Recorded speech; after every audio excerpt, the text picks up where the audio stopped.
नमस्ते बच्चों। कक्षा 9 विषय गणित साइंस और अपने लेसन चौथा शुरू करना है। परमाणु की संरचना। परमाणु और अणु के बारे में अपने पिछले चैप्टर में पढ़ चुके हैं। तो परमाणु किसे कहते हैं? जिस कण को और आगे विभाजित न है किया जा सके कि अविभाज्य कण को क्या कहते हैं? परमाणु कहते हैं। अविभाज्य कण को परमाणु कहते हैं।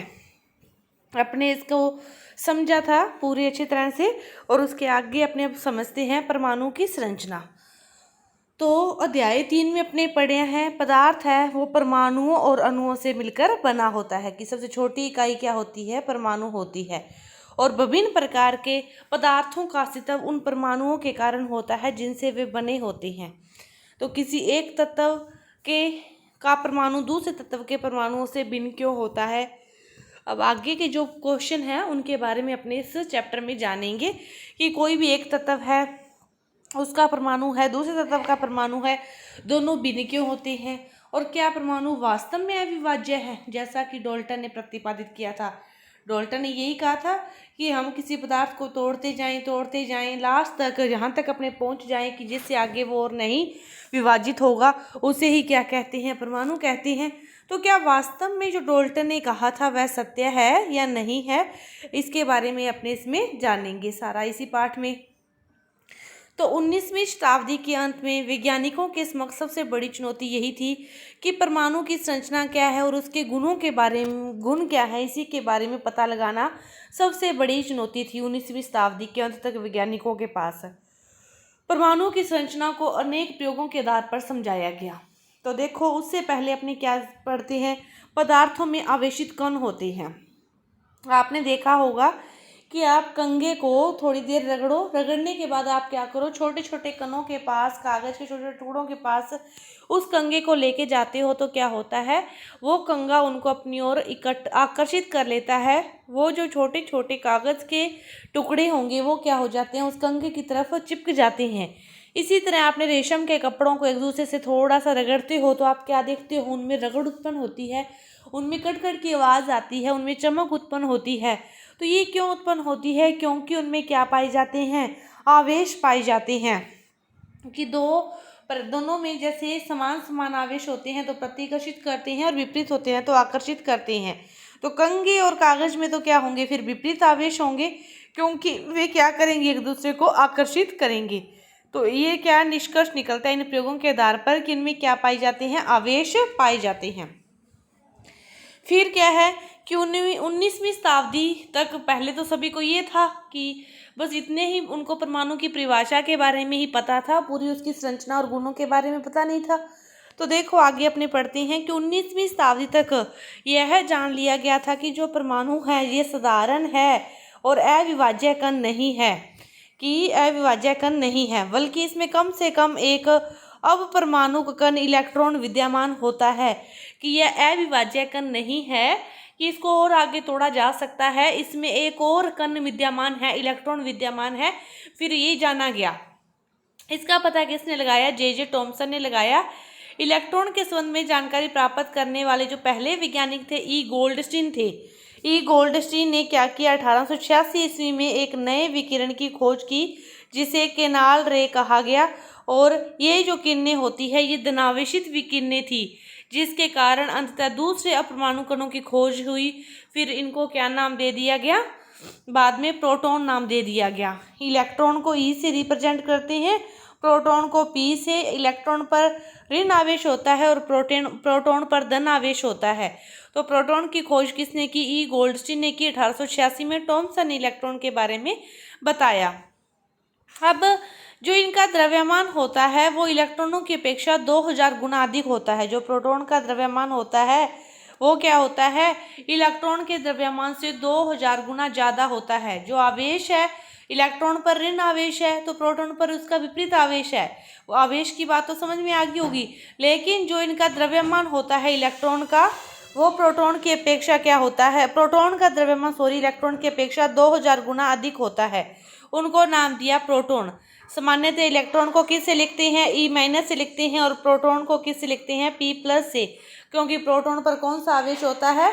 धन आवेश होता है, और इलेक्ट्रॉन पर कौन सा आवेश होता है? ऋण आवेश होता है। और प्रोटॉन का द्रव्यमान 1 इकाई इसका प्लस आवेश लिया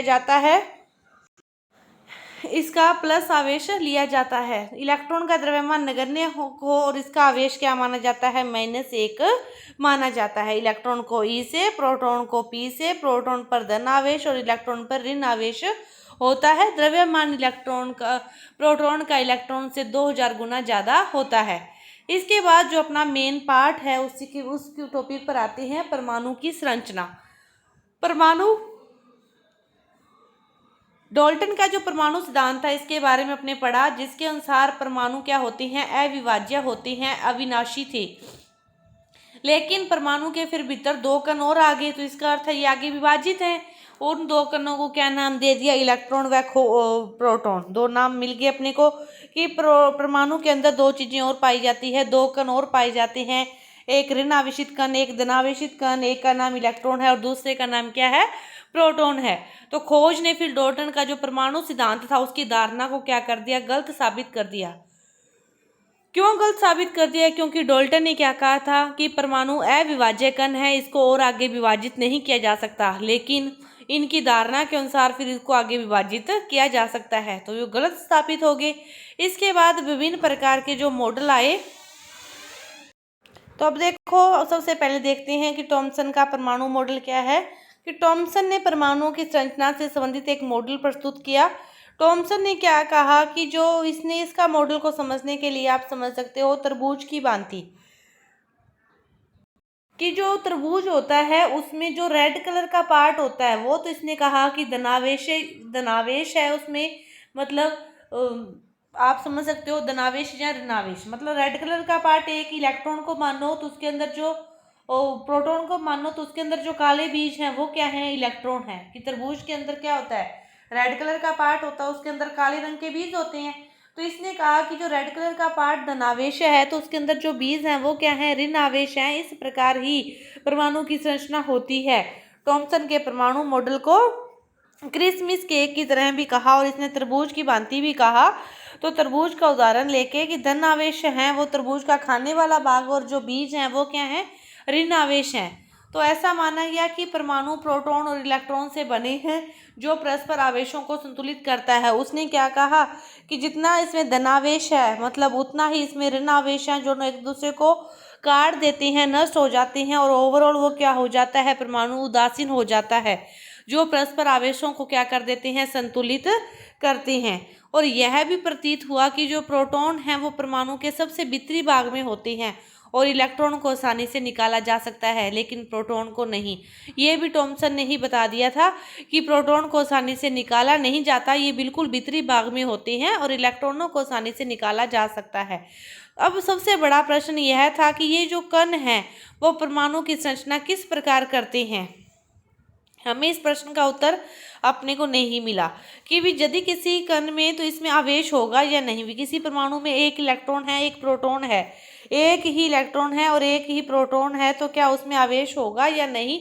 इन सभी प्रश्नों के उत्तर अपने को आगे जो मॉडल करेंगे उनसे अपने को इन सभी प्रश्नों के उत्तर मिलेंगे।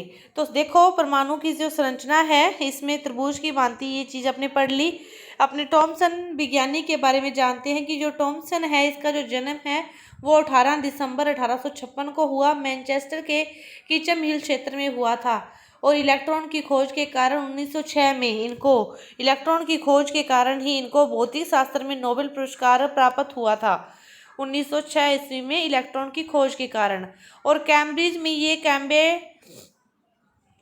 प्रयोगशाला के निदेशक थे और उनके शोध के 7 सहयोगियों को भी आगे चलकर नोबेल पुरस्कार मिला था। थॉमसन ने प्रस्तावित किया, थॉमसन का प्रयोग क्या था कि जो परमाणु है वो धन आवेशित गोले का बना होता है और इसके अंदर इलेक्ट्रॉन धसे रहते हैं। किसी भी स्थिति में कोई स्थिति नहीं बताई कि इलेक्ट्रॉन किस प्रकार धसे रहते हैं। दूसरा बताया कि जो ऋणात्मक व धनात्मक आवेश है वो परिणाम में समान होते हैं, इसीलिए जो परमाणु है वो वैद्युतीय रूप से क्या होते हैं, उदासीन होते हैं। कि जितने इसमें धनावेश होते हैं उतने ही इसमें क्या होते हैं, ऋण आवेश होते हैं, वह वैद्युतीय रूप से उदासीन होते हैं।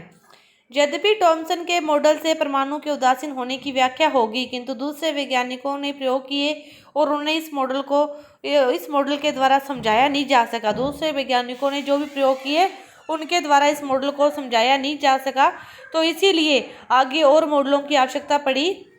तो फिर अपने जो रदरफोर्ड का मॉडल है वो अपने अगली वीडियो में करेंगे। धन्यवाद।